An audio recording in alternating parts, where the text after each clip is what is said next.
Halo, selamat malam semuanya.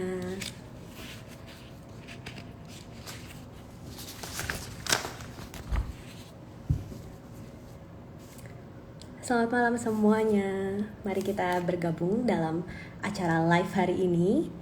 Karena hari ini topiknya menarik mengenai jantung tentunya. Tapi karena sekarang lagi era COVID, jadi jantung yang berhubungan dengan COVID.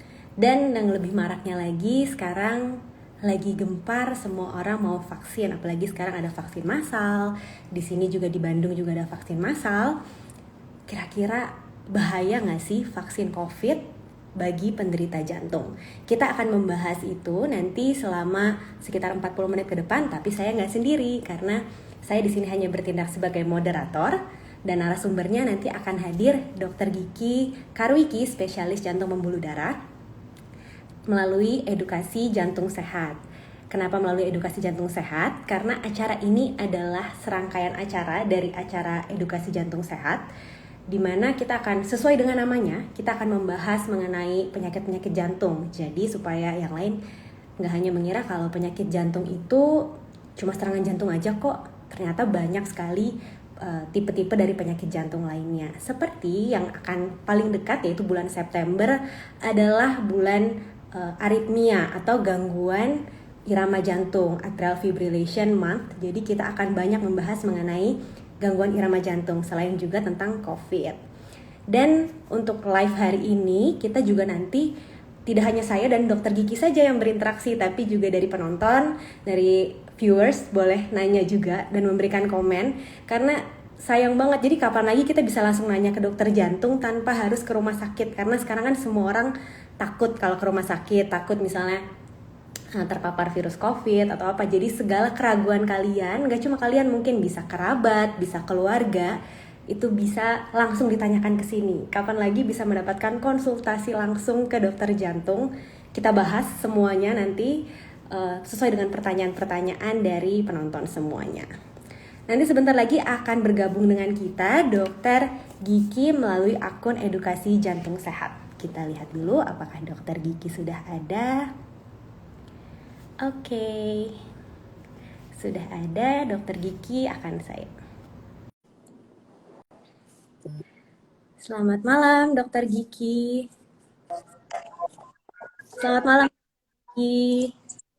Malam, Dokter Claudia. Jadi dokter,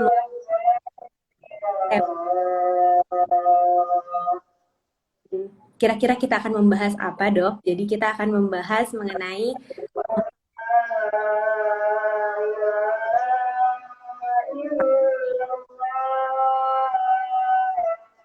baik aja. Kita mungkin, saya juga yakin pasti dokter sudah pernah ya dok ya divaksin. Dokter sudah pernah divaksin dok? Sudah, Ya dok. sudah. Vaksin berapa Ya. dok? Ya, apa suaranya terdengar? Ya dokter, suaranya jelas. Bagaimana yang lain? Apakah jelas? Yang lain mungkin bisa kasih jempol kalau misalnya jelas suaranya. Oke. Jadi dok, ini karena kita akan membahas mengenai vaksin COVID-19 dan juga bagi penderita penyakit jantung terutama karena tentunya dengan dokter sebagai pakarnya. Ya, dokter sudah pernah divaksin, dok? Sudah divaksin, dok? 2 kali, dok, minimal? Ya, sudah divaksin, sudah sebagai penyintas COVID juga. Oke, sudah sebagai penyintas. Oh, berarti orang dengan penyintas COVID masih boleh ya, dok ya, mendapat vaksin? Ya, tentu Mas, saja. oke, masih boleh ya. Berarti itu yang pada bingung. Kalau misalnya sudah pernah penyintas, apa perlu divaksin lagi kan? Takutnya nanti antibodinya double. Ternyata nih sebagai contohnya dokter Gigi juga divaksin kembali dan tidak apa-apa. Oke, Ya, jadi kita langsung saja dok ya membahas mengenai vaksin COVID-19 pada penderita penyakit jantung karena saya yakin dokter juga sebagai dokter spesialis jantung dan pembuluh darah pasti juga banyak ya dok ya ditanya oleh pasien-pasien dokter gitu ya dok ya, dok saya boleh nggak sih vaksin gitu ya dok. Nah jadi jawabannya apa dok, boleh atau tidak ya dok ya, kalau pasien dengan penyakit jantung boleh nggak ya dok divaksin? ya. Jadi boleh, bahkan sangat dianjurkan, gitu ya. Ya, Ya, sangat dianjurkan. Karena kan justru orang itu takut karena dia punya penyakit jantung, takutnya punya efek samping. Dan justru ini malah sangat dianjurkan. Kenapa dok? Sangat dianjurkan itu kenapa? Ya, jadi kalau kita lihat, jadi pasien-pasien jantung itu kalau terkena penyakit COVID, maka COVID-nya itu akan berat, bahkan mortalitas atau angka kematiannya tinggi, ya, dibandingkan dengan komorbid lain. Ya, jadi kita tahu ya, kalau misalkan COVID itu disertai komorbid, maka angka kematiannya tinggi. Nah, penyakit jantung itu ranking 1 tuh, dilihat dari kematiannya. Jadi Baik. kematiannya itu sekitar 13%. Dibandingkan dengan misalnya orang yang normal itu hanya 3%. Jadi hampir 4 kali lipatnya kematian dibandingkan orang yang tidak punya penyakit jantung. Misalnya hipertensi itu kematiannya hanya 8%. Diabetes juga hanya 8%, ya. Nah, tapi penyakit jantung itu kematiannya sebagai komorbid itu menempati ranking 1 ya, sampai 13%, ya, 4 kali lipat dari orang yang tidak punya penyakit jantung. Jadi secara garis besar dok ya, berarti orang dengan penyakit jantung itu sebetulnya prioritas ya dok ya untuk dilakukan vaksin, diberikan Betul. vaksin. Iya, Jadi itu dia, ingat untuk para para penonton sekarang, untuk yang penderita ataupun mempunyai kerabat yang sedang bingung nih kapan sih saya boleh atau enggak vaksin? Jawabannya boleh. Nah sekarang pertanyaan kedua adalah kapan saya boleh divaksin? Apakah maksudnya misalnya perlu menunggu waktu misalnya habis perawatan atau enggak orang-orang yang dengan setelah tindakan jantung itu kapan dok waktu untuk bisa divaksin? jadi kalau misalkan penyakit jantung dia masih sudah stabil, stabil itu artinya dia tanpa gejala apapun ya. Misalkan kan kalau penyakit jantung tuh seringkali keluhannya ada sakit dada, ada sesak nafas, ada berdebar-debar, ada kaki bengkak dan lain sebagainya. Nah, kalau misalkan dia dalam kondisi stabil, itu direkomendasikan untuk dilakukan vaksinasi. Ataupun misalnya, kalau pasien tersebut itu pasca serangan jantung, atau setelah dirawat karena sesak nafas misalnya, itu direkomendasikan untuk mendapatkan vaksinasi 2 sampai 4 minggu setelah perawatan. Atau misalnya pasien-pasien jantung itu kan ada yang menjalani tindakan-tindakan nih, misalnya karena sumbatan pembuluh darah koroner atau misalkan pemasangan pacu jantung, itu bisa dilakukan vaksinasi setelah 1 sampai 2 minggu tindakan.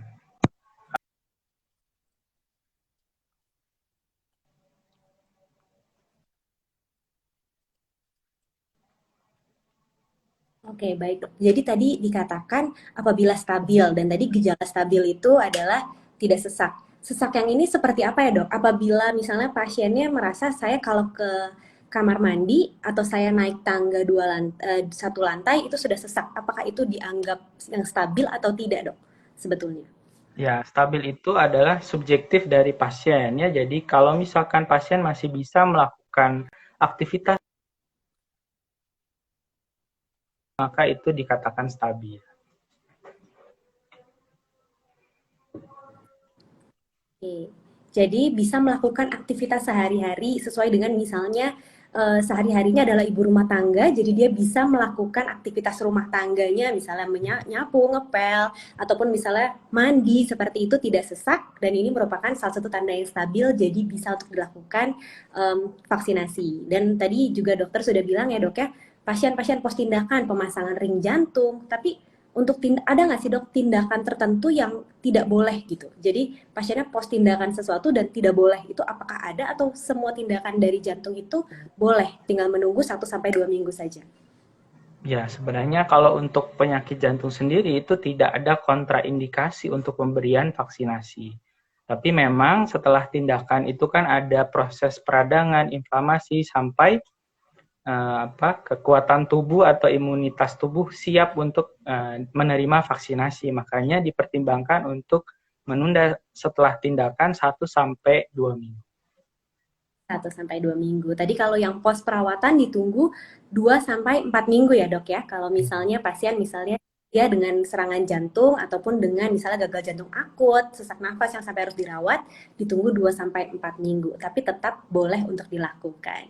Oke, bagi para penonton sekarang juga boleh ya untuk bertanya karena di sini tidak hanya interaksi antara saya dan dokter Gigi saja, tapi balik lagi ke semua peserta yang semua penonton yang hadir boleh langsung bertanya kapan lagi kita bisa langsung tanya ke dokter jantung tanpa harus datang ke rumah sakit, betul ya dok ya, boleh kan dok ya untuk bertanya sambil tunggu pertanyaan-pertanyaan dari yang menonton sekarang dok. Saya ada pertanyaan lagi dok, ini adalah untuk masalah dari penyakit jantung karena di sini mungkin yang familiar di awam atau di masyarakat umum adalah penyakit jantung itu serangan jantung.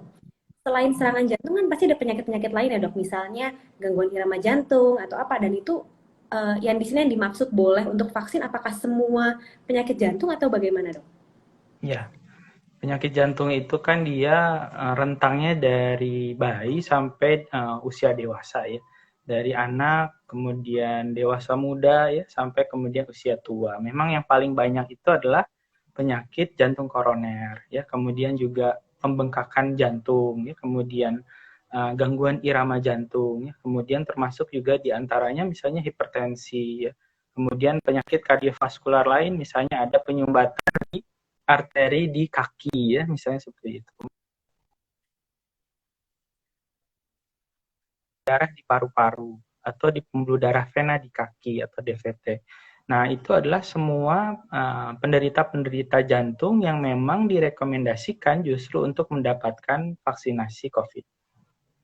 Oke, jadi balik lagi ini adalah suatu pengetahuan bahwa lingkup dari dokter jantung ataupun penyakit jantung tidak hanya jantung saja, tapi juga jantung dan juga pembuluh darah. Jadi tadi sempat disebutkan oleh dokter adalah DVT, di mana adanya suatu penyumbatan di pembuluh darah vena. Pembuluh darah ada arteri, ada vena, dan termasuk orang-orang juga dengan DVT atau penyumbatan di pembuluh darah vena ataupun penyumbatan di pembuluh darah arteri tetap boleh mendapatkan vaksin asalkan dalam kondisi yang stabil. Betul begitu ya dok ya?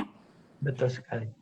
Dok, ini kita selain dari saya ternyata ada yang mau bertanya. Dok, ini dari Dia Isan mau bertanya. Dokter Punten izin bertanya, kalau mau divaksin obat-obatan jantung, apakah ada yang perlu di stop atau enggak ya? Nah ini masih berkelanjutan ya dok, apalagi dengan pasien jantung pasti banyak, karena seringkali pasien jantung itu tidak hanya minum satu obat ya dok, ada obat darah tinggi, ada obat pengencer darah, bahkan juga misalnya ada obat untuk anti anti aritmia atau anti apa yang untuk irama jantung. Nah ini kira-kira ada nggak sih dok obat yang perlu di stop 1 sampai 2 hari sebelum pemberian vaksin? Ya, jadi kalau misalkan mau divaksinasi, penderita jantung tidak perlu untuk menyetop obatnya. Semua obat-obatan seperti tadi dikatakan Dr. Claudia semua dilanjutkan ya, termasuk misalnya antihipertensi yang sebelumnya ramai tentang ACE inhibitor di stop justru direkomendasikan untuk dilanjutkan. ARB ya juga sama untuk dilanjutkan. Kemudian obat-obatan penurun kolesterol, pengencer darah ya, semuanya justru dilanjutkan. Jadi tidak ada obat yang harus di stop. Semua pada saat vaksinasi harus dilanjutkan. Seperti itu. Oh, iya. Baik dok, ini dari mungkin sedikit menyangkut ke obat yang tadi yang dokter sebutkan ACE inhibitor dan sempat ramai dok. Kira-kira Ya, waktu itu kenapa sempat dibilang kok ini stop dulu obat ACE inhibitor sampai ya. tergantung bilang boleh, sempat ada seperti itu dok. Jadi orang mengkonsumsi ACE inhibitor itu seperti obat darah tinggi. Jadi untuk para peserta untuk bisa tahu ACE inhibitor adalah obat darah tinggi. Jenis obatnya misalnya captopril, lisinopril, ramipril, yang belakangnya pril itu kita sebut dengan ACE inhibitor. Kira-kira kenapa ya dok ya? Dulu tuh sempat jadi heboh, Ya. menghebohkan dunia, perjantungan gitu dok. Ya. Kalau ini ceritanya panjang ya, boleh cerita agak panjang sedikit ya, Dokter Claudia. Hampir 1 jam. Jadi bisa. Ya, jadi si virus ini, SARS-CoV-2 ini, dia itu menempel ke tubuh manusia itu melalui suatu reseptor. Namanya reseptor, uh, jadi reseptor itu adalah suatu protein ya di tubuh kita ya, suatu protein. Di situ si virus ini dia menempel di satu reseptor protein namanya disebut sebagai S2. Ya, S2. Nah, S2 ini dia itu akan menetralisir, jadi di dalam tubuh kita itu ada suatu mekanisme ya protein-protein, ada namanya juga angiotensin 2. Angiotensin 2 itu akan berikatan ya dengan S2 ya untuk supaya si S2 efek dari angiotensin 2 ini akan dinetralisir oleh reseptor S2. Nah, seperti itu. Nah, bagaimana angiotensin 2 itu dia bekerja? Itu akibat dari konversi dari enzim angiotensin converting enzim 1 ya. Yang di prosesnya itu dihambat oleh ACE inhibitor. Ya, gitu. Jadi seperti pada satu pembahasan yang keluar di jurnal yang ternama ya NEJM. Jadi sebenarnya itu suatu mekanisme yang berbeda. Ada reseptor S1 itu yang memproduksi atau mengubah angiotensin 1 menjadi angiotensin 2, ada reseptor S2 yang itu menjadi pengikat atau reseptor terhadap SARS-CoV-2. Seharusnya jadi yang berbahaya ini adalah angiotensin 2 nih. Yang berbahaya ini angiotensin 2. Sebenarnya si reseptor yang ACE2 itu dia menurunkan potensi dari angiotensin 2 ini. Nah, pada kondisi infeksi dari COVID ya, si reseptor ini banyak diduduki oleh virus ya, sehingga kerja dari angiotensin 2 yang sifatnya merusak ya, terjadi peradangan dan lain sebagainya, itu tidak ada yang meredam karena si reseptornya banyak dirusak oleh si virus begitu ya. Justru beberapa kasus COVID yang berat itu ternyata kandungan angiotensin, aktivasi dari ada hiperreaktivitas dari angiotensin 2 yang akhirnya merusak tubuh di seluruh merusak organ di seluruh tubuh ya, yang ada reseptor dari S2-nya. Misalnya jantung, kemudian paru-paru, kemudian ginjal ya, kemudian sel endotel. Makanya terjadi kerusakan sistemik gitu ya pada pasien-pasien dengan COVID gitu ya. Jadi justru bahkan ada penelitian sekarang mau diteliti ya, apakah pasien-pasien yang diberikan ACE inhibitor justru akan memperbaiki severitas dari COVID-nya seperti itu. Jadi ternyata justru yang ACE itu adalah sebagai pintu masuk dari si virus itu, dan dia tidak hanya di paru-paru saja ya dok ya. Makanya tadi dokter sempat katakan, jadi kenapa COVID-19 ini kadang manifestasinya tidak hanya di sesak nafas di paru-paru saja, tapi juga di jantung. Betul. Terima kasih dokter atas penjelasannya, tidak cukup panjang tapi sangat menjelaskan sekali dok, dan ini bisa meluruskan orang-orang yang takut mengkonsumsi ACE inhibitor yang merupakan salah satu obat yang sangat digunakan di penyakit jantung. Ada pertanyaan lagi dok, kita bahas dulu pertanyaan dari para penonton di sini, cukup antusias dari Dokter Agassi. Dok, mohon izin bertanya, nenek saya ada riwayat pasang ring, sekarang umurnya sudah 80 tahun, apakah masih divaksin? Oh, ini berarti kelanjutan dok, jadi kalau tadi dokter sudah katakan setelah dipasang ring masih boleh, dan sekarang tapi lansia dok, umurnya sudah 80 tahun, masih boleh atau tidak ya dok? Ya, masih boleh untuk dilakukan vaksinasi. Jadi pasien dengan usia lanjut, kemudian pasien dengan komorbid penyakit jantung, selama dia dalam kondisi stabil, ya sekali lagi tidak bergejala, ya, kalaupun misalkan dia pernah dirawat mengalami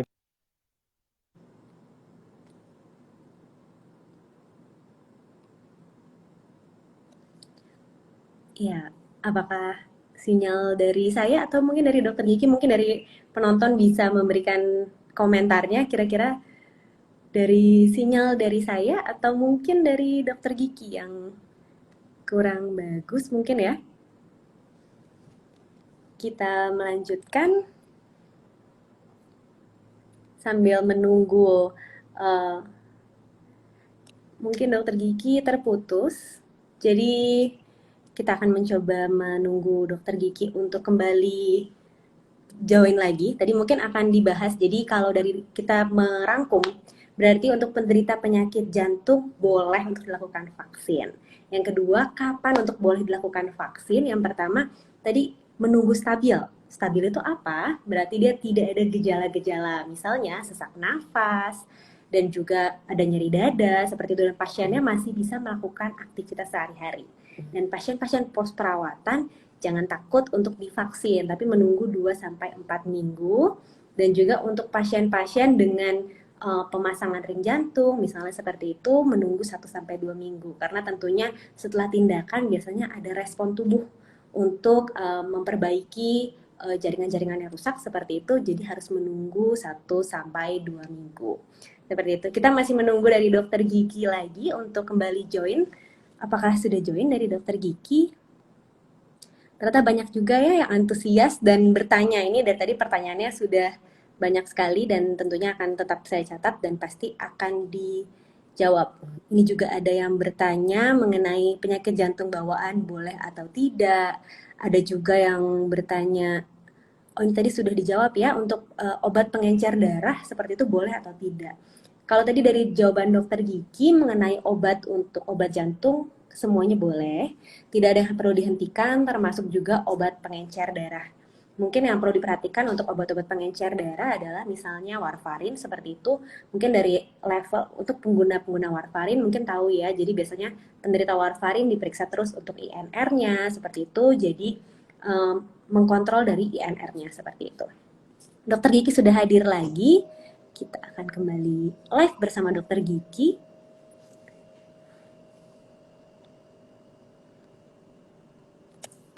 Oke, selamat malam dok. Sudah terhubung kembali dok? Iya. Apakah suara saya jelas dok? Jelas.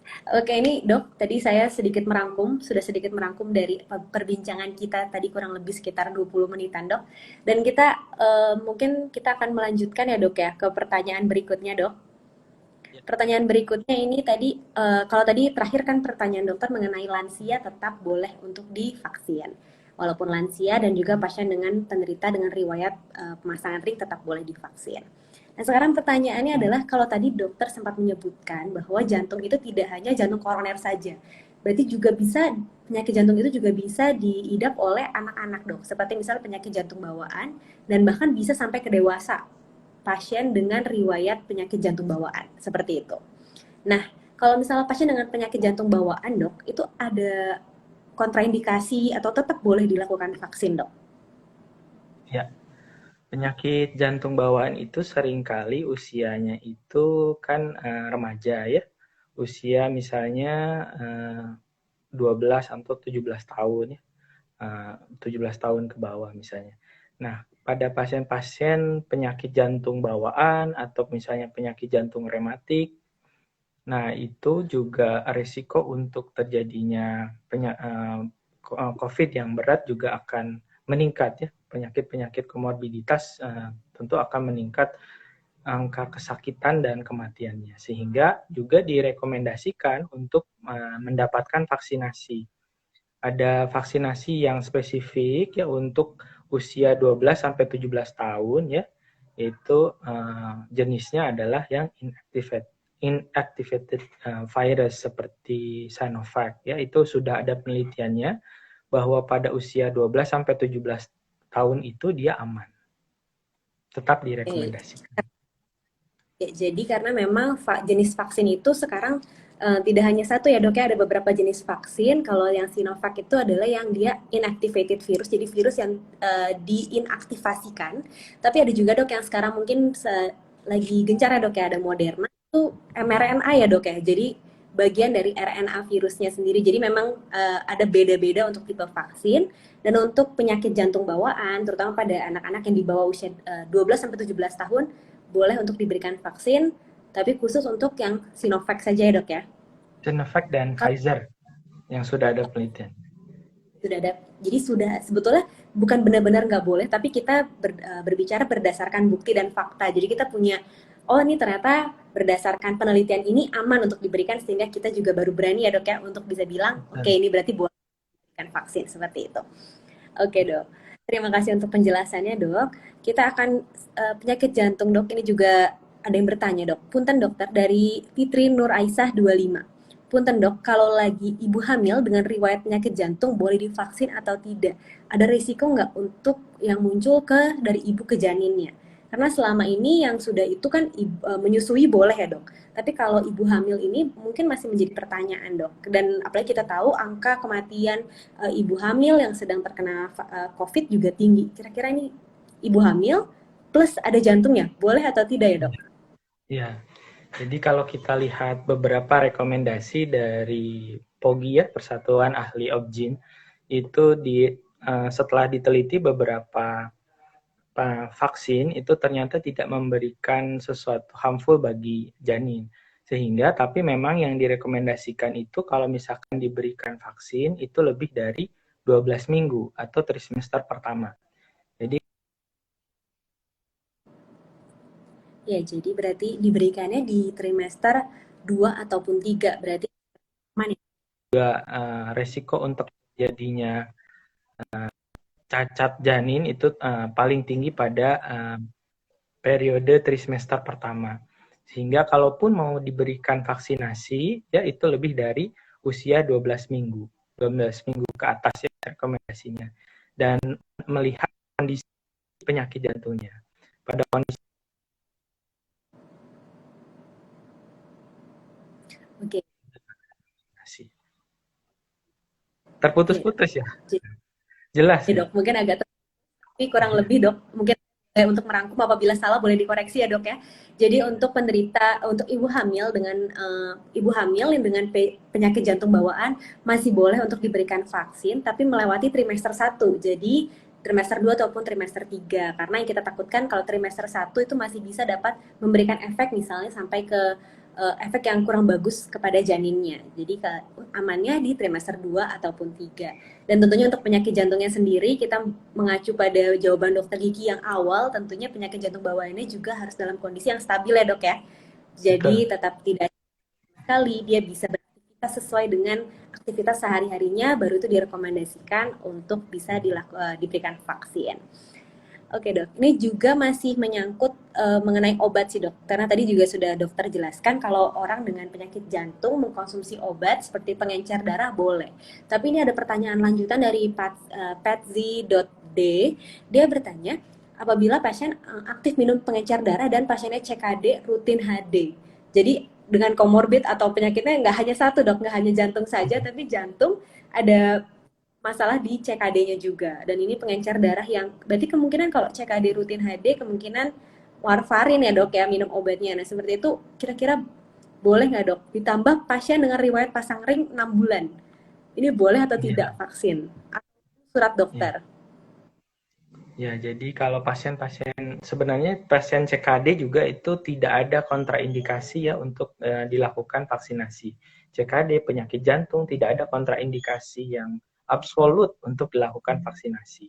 Jadi kontraindikasi absolut pasien itu dilakukan vaksinasi pertama kalau dia memang terbukti ada alergi terhadap vaksin tersebut, gitu ya atau misalkan menimbulkan efek samping yang berat. Nah, itu adalah kontraindikasi absolut ya. Atau pasien yang benar-benar terjadi imunodefisiensi ya. Sehingga respon imunnya juga akan terganggu. Itu adalah kontraindikasi yang absolut.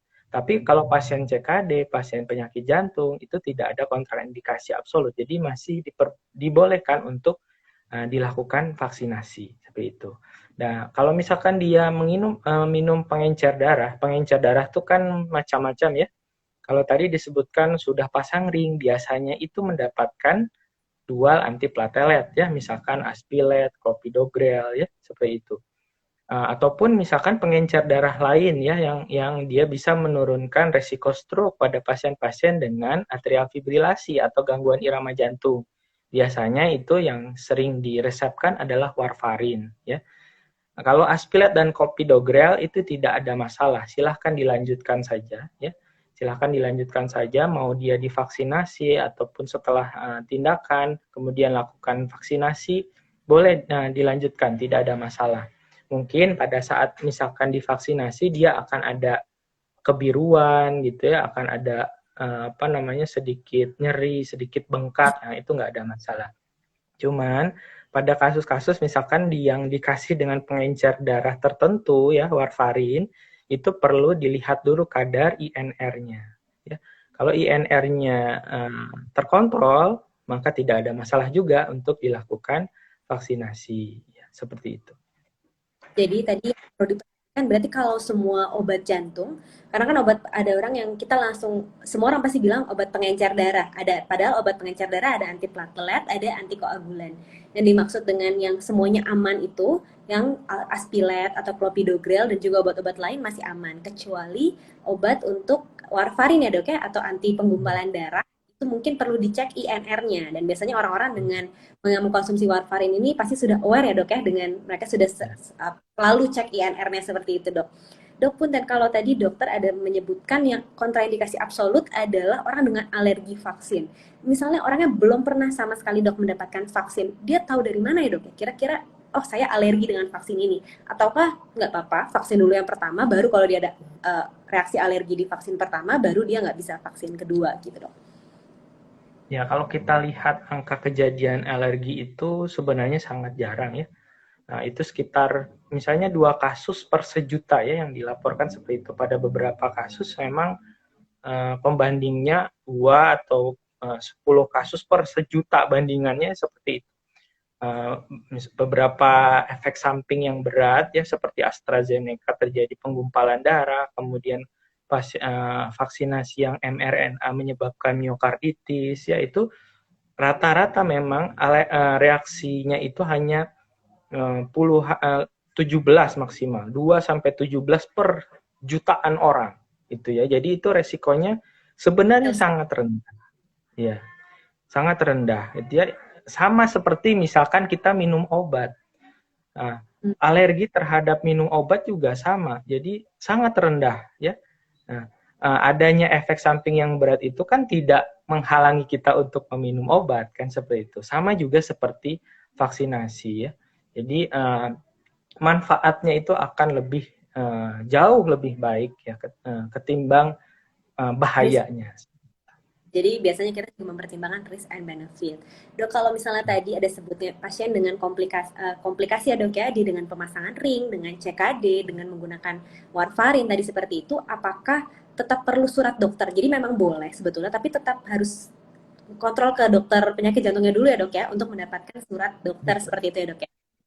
Oke, Ya, jadi tadi harus selalu dikonsultasikan dengan dokter pribadi.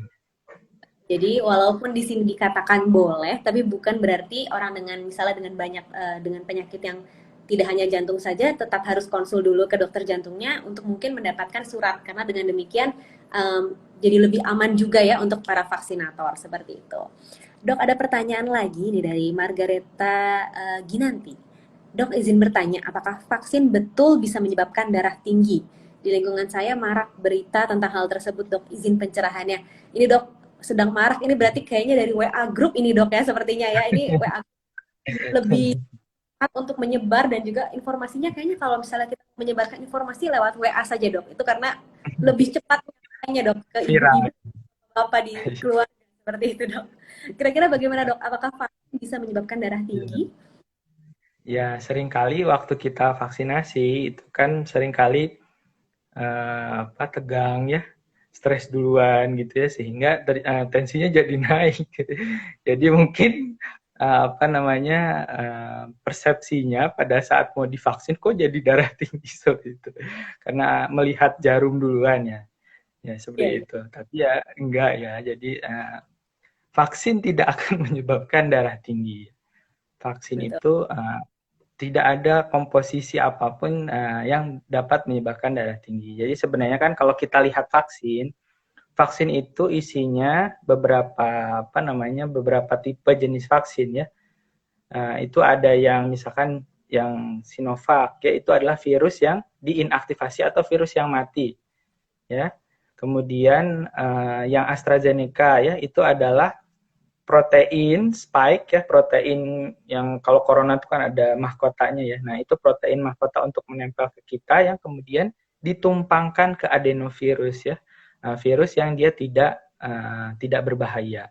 Kemudian ada mRNA vaksin ya seperti Pfizer dan Moderna. Nah, itu genetiknya diambil ya, kemudian dimasukkan ke tubuh kita supaya tubuh imunitas kita memproduksi antigen sendiri. Artinya adalah sebenarnya vaksin-vaksin itu adalah supaya tubuh kita mengenali antigen, spesifik antigen dari si virus SARS-CoV tadi ya.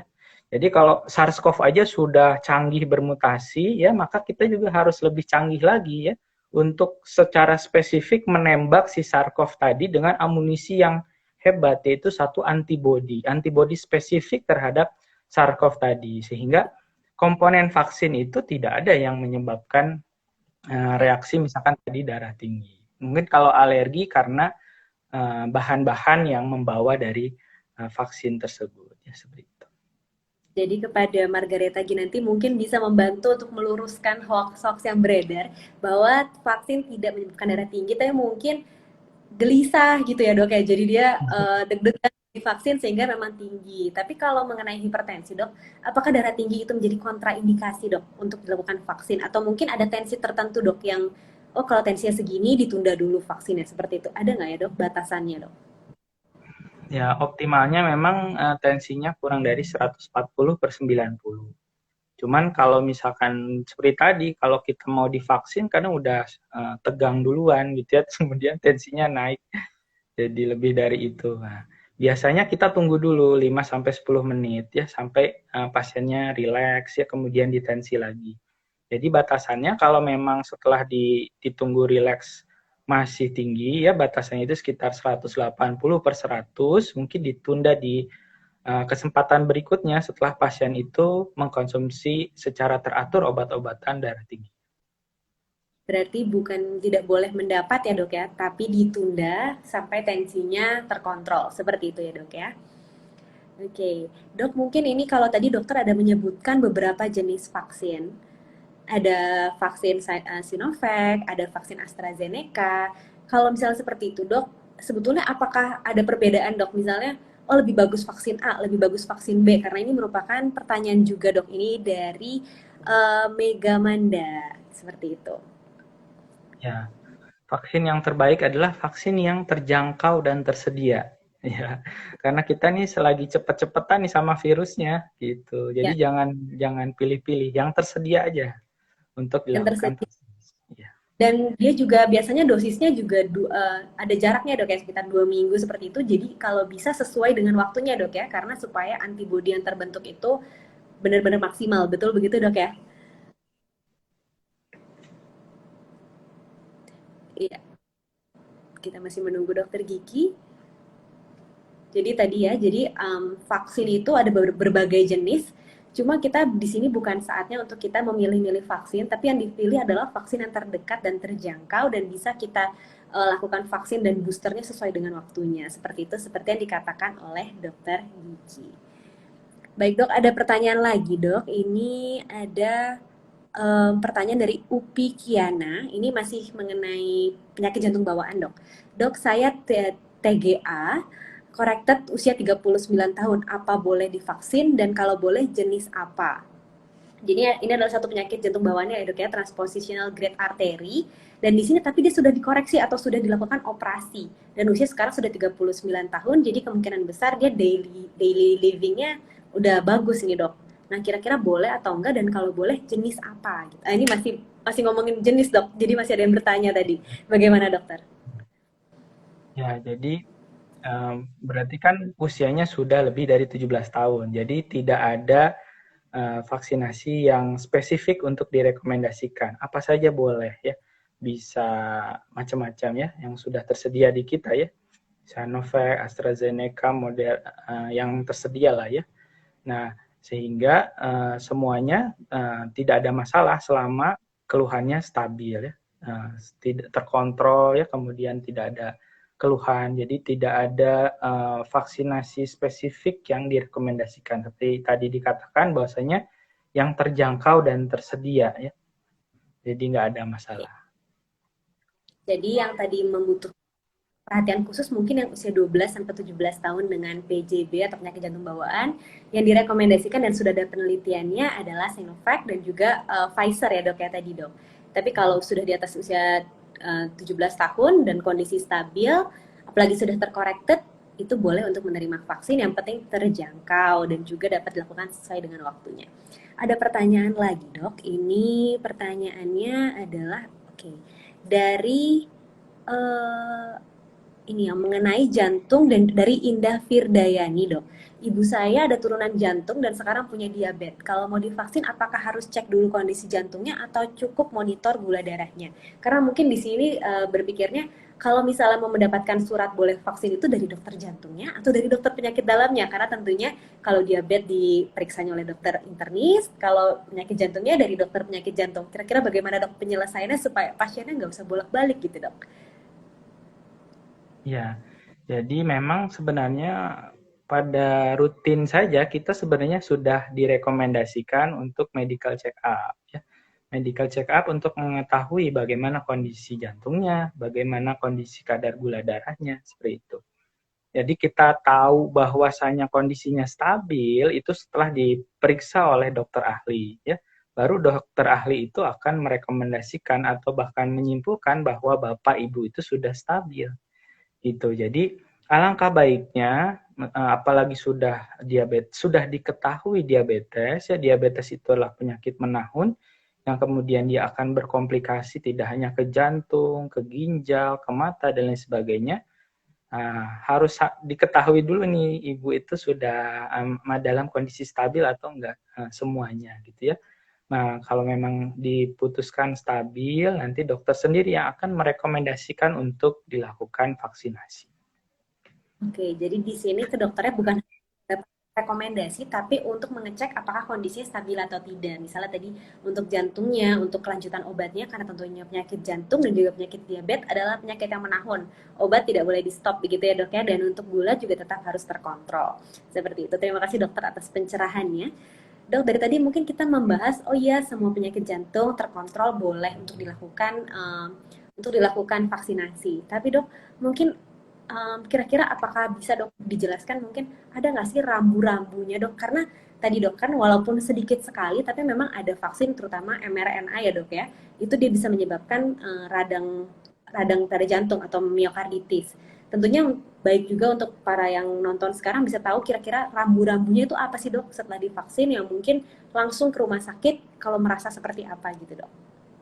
Ya, jadi mRNA itu tadi ada beberapa studi kasus bahwasanya ada 17/1 juta ya yang menyebabkan miokarditis, ya, radang pada otot jantung dan juga perikarditis, radang pada selaput jantung. Ya. Nah, biasanya akan muncul gejala yang berat itu ya sekitar 2 hari, 1 sampai 2 hari setelah disuntik vaksinasi yang mRNA tadi. Ya. Nah, gejalanya itu adalah nyeri dada, ya, kemudian juga panas tinggi, ya, kemudian kadang ada sesak nafas, ya.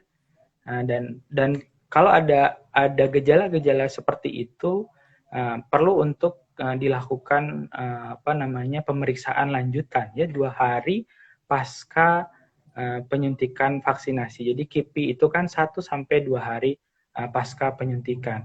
Kalau gejalanya itu misalkan hanya panas, badan lemah, ya, kemudian nafsu Karena makan, iya, nafsu makan menurun ya, atau misalkan kalau ada disuntik Moderna itu ada Moderna AM ya, dia sakit pegal sekali di tempat suntikan katanya saya belum merasakan gitu ya.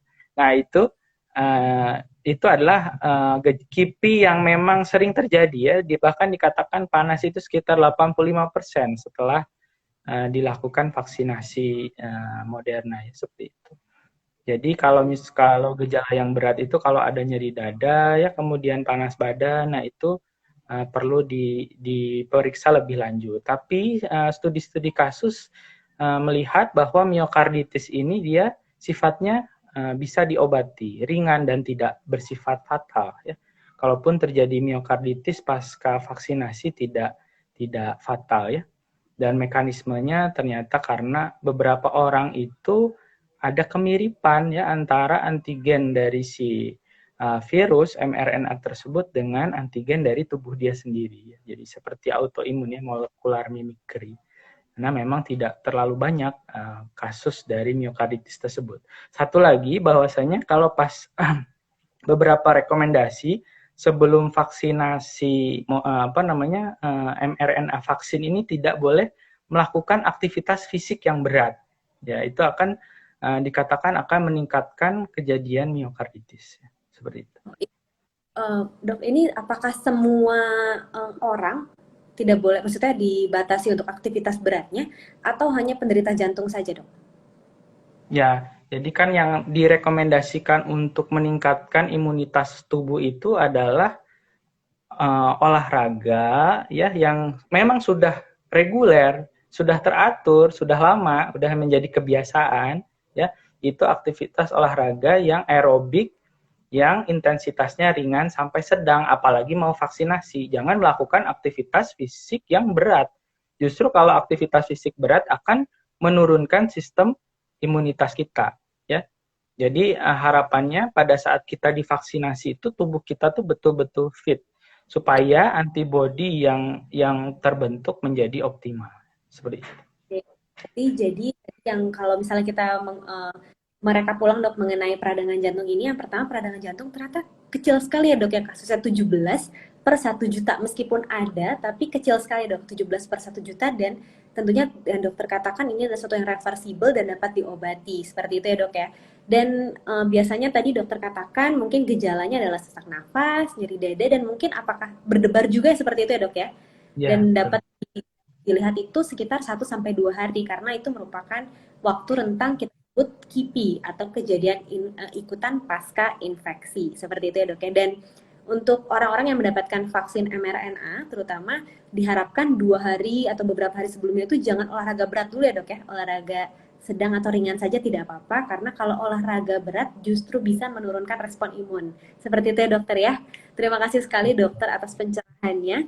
Kita coba melihat lagi dok untuk pertanyaan-pertanyaannya. Ini tinggi sudah. Nah, ini dok.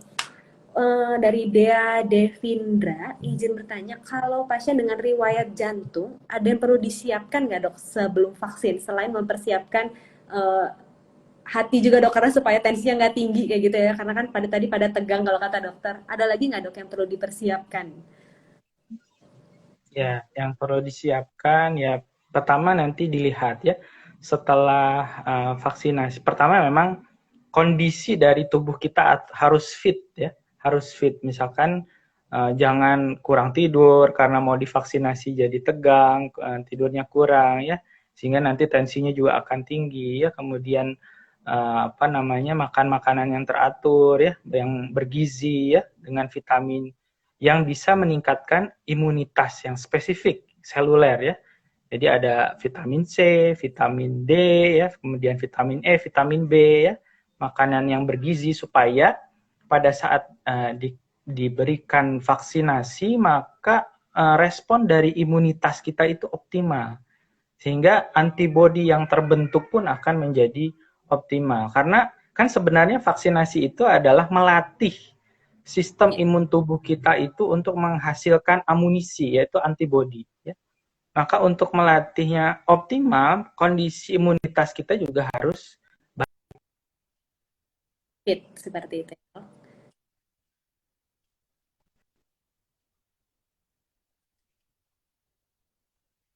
Baik dok. Ini adalah satu pertanyaan terakhir dok, karena tidak terasa kita hampir 1 jam dok berbincang-bincang mengenai COVID dan juga vaksin dok. Ini pertanyaan terakhir adalah mengenai vaksin pertama dan juga vaksin kedua. Ini ada pertanyaan dok, dari Ilham K DRMWN. Halo dok, kalau kakek saya berumur 80 tahun riwayat penyakit jantung, vaksin vaksin pertama itu dia ada jantungan. Mungkin di sini jantungannya tidak dideskripsikan ya dok, mungkin bisa berdebar atau mungkin sesak. Kira-kira masih boleh nggak ya dok untuk dilakukan vaksin berikutnya? Atau mungkin pertanyaannya bisa disimplified seperti, kalau misalnya dari vaksin pertama, kemudian ada gejala, misalnya seperti sesak nafas atau mungkin ada nyeri dada. Kira-kira untuk ke vaksin keduanya apakah nggak usah diberikan vaksin atau boleh diberikan vaksin seperti itu dok? ya. Nah itu kejadian pasca imunisasi 1 sampai 2 hari itu harus didokumentasikan apa yang kemudian dirasakan ya. Itu harus jelas terdefinisi apa yang dirasakan. Apakah memang cuma lemes aja, cuma ada panas badan, ya, kemudian berdebar tapi nadinya masih normal gitu ya. Kemudian ada sesak gitu, ada sesak tapi nggak ada masalah ya, tidak ada timbul respon alergi. Nah, itu perlu didefinisikan. Kalau memang mengalami satu reaksi alergi yang berat, nah itu dipertimbangkan untuk misalkan apa namanya direkomendasikan untuk tidak diberikan vaksinasi yang sama, misalkan seperti itu. Kalau misalkan gejalanya hanya terkategori KIPI ringan, maka tidak ada masalah untuk dilanjutkan vaksinasi selanjutnya.